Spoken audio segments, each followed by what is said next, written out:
This is the Nedgroup Investments podcast, a space where you can learn more about our fund managers, the funds they manage, as well as getting up-to-date and important developments affecting the investment world and how they might be relevant to you.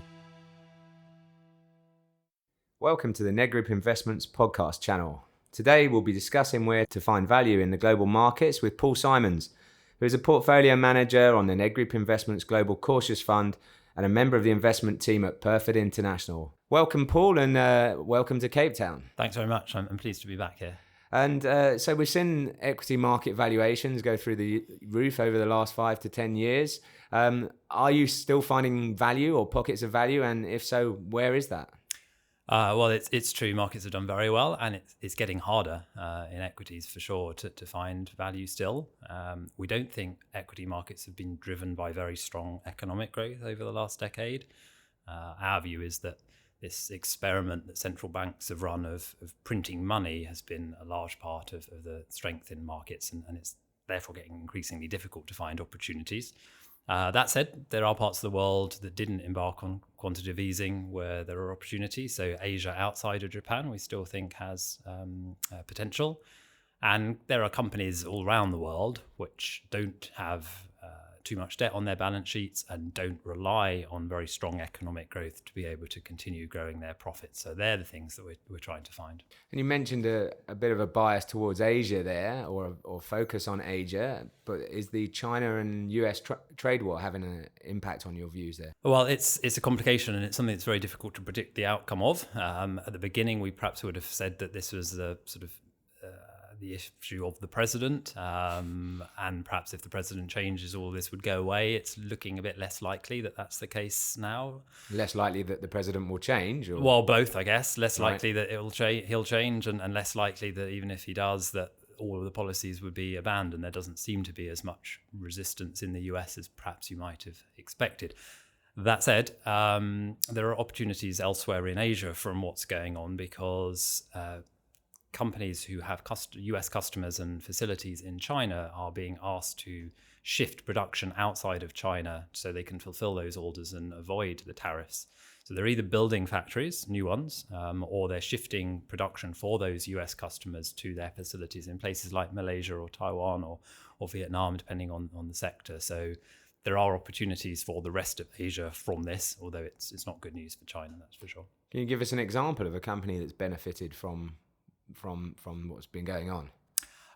Sure. So we have a company that we invest in called VTech. They are, amongst other things, a contract manufacturer. They have facilities in Malaysia where they're able to shift production to. They're up and running now, but they're just reorganizing where those orders are fulfilled. I spent a week in Taiwan and Hong Kong just recently, and a number of the companies there are shifting their investment to countries outside of China. So it's not that they're closing anything in China, but when they open a new factory, it's not in China at the moment. And that was across a number of different sectors and a number of different companies. And are all these moves big enough to have an impact on the growth in China overall, and a sustained impact? Not yet. But if it continues, I think there's plenty of scope for this. Now, some of these economies are quite small. So when you look at Vietnam, it's not a market we cover yet, but 90 million people. It's not going to be able to replace China anytime soon. But it's at the margin. It's the incremental growth that can shift. So if you stop opening new factories in China and you shift that growth overseas, that can have an impact fairly quickly. And you mentioned earlier about the profitability of companies. And what about the earnings that are coming through? Are we still seeing high levels of earnings and earnings growth, or are we starting to see that tail off a bit? I think we're starting to see it tail off, and it obviously depends from sector to sector, but we've had a long run of very low interest rates of companies in the US in particular, but also to borrowing money. Margins have been strong, so employees arguably have lost out over the last 10 years. The share of employee sort of benefits as a percentage of profits has been depressed, and margins have been elevated. And I think we're seeing around the world now that there's discontent about that. We're seeing sort of popular uprisings is probably too strong a word, but popular discontent and demonstrations. I was in Hong Kong, as I mentioned, and there's a view there on the ground that a lot of the problems that we're seeing on the news aren't necessarily caused by fairly arcane changes in the law, but more to do with people not being able to get onto the housing ladder. Their wages haven't kept up with the cost of living, and they're falling behind. So across the world, companies, I think, will be under pressure to pay staff more. And in the face of shrinking workforces in a lot of the developed world, they'll have no choice. Right. And can we talk a bit about fixed income now? Sure. And traditionally, you at Pyrford have held predominantly government-issued securities. And is that a view on credit markets in general, or is that something that to do with the portfolio construction? So I think there's three factors behind why we limited ourselves to the sovereign market. The first is the role that those holdings have to fulfill in the portfolio. We want them to be not equities, basically. When equities are good value, we want a decent exposure to them. We don't think they're good value at the moment, so we want an asset class which is as different as possible from equities. And what we've noticed in previous tough markets, previous down markets, is that corporate bonds often trade much more similarly to equities than they do sovereign bonds, and the liquidity of them is much lower as well. So that's one factor. The second, I think, is credibility. I mean, I'm not saying that investing in corporate bonds is not a very legitimate way of investing, but we don't have experience of it. Our track record is in covering equities and sovereign fixed income. And I think as a firm, it's important that you stick to what you know rather than being pushed up the risk scale because valuations are stretched. I think that's a dangerous game. The third is perhaps a more esoteric one, is that over the last decade, there has been an awful lot of corporate bond issuance, particularly in the US. And companies issuing those bonds aren't always in the strongest financial position. So a lot of the US corporate debt has been issued by companies with very stretched balance sheets already. And a lot of it has been bought by ETFs and mutual funds, which promise daily trading.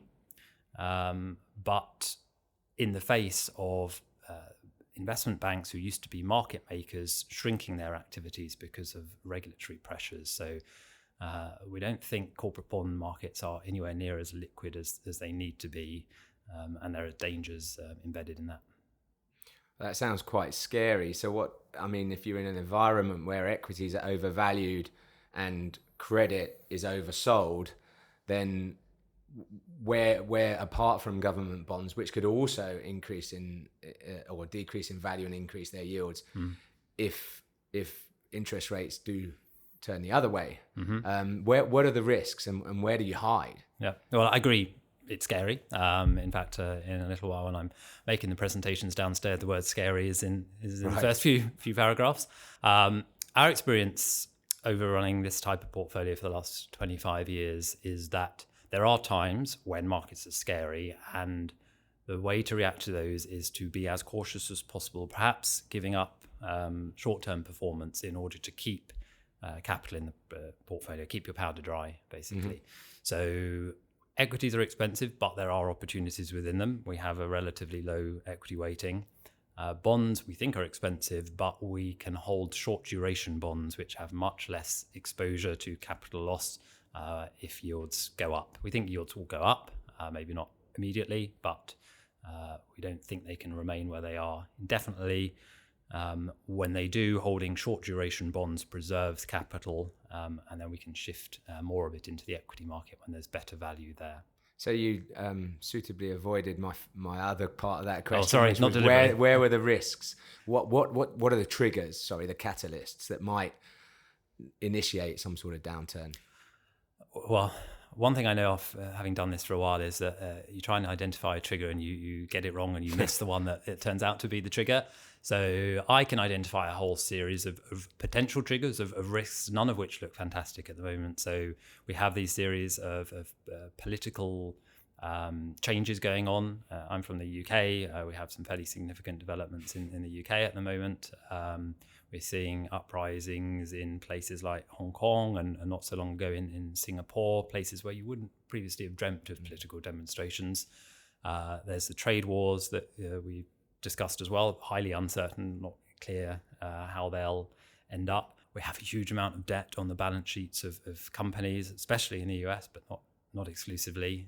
Companies only just generating enough cash to pay the interest on those bills, and a significant decline in liquidity. So it could be any one of those things or something totally left field. I guess the thing that concerns us most is that the global financial crisis was caused ultimately by there being too much debt in the world.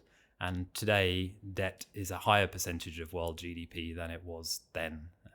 And we've had a decade to try and solve that problem. Right. Okay, well, thank you very much for joining us today, Paul, and thanks for listening to the Nedgroup Investments podcast. Nedgroup Collective Investments is an authorised collective investment scheme manager in terms of the Collective Investment Schemes Control Act. Nedgroup Investments does not provide advice on financial products and will only give you factual information. For further details on our funds and to view our terms and conditions, please visit nedgroupinvestments.co.za.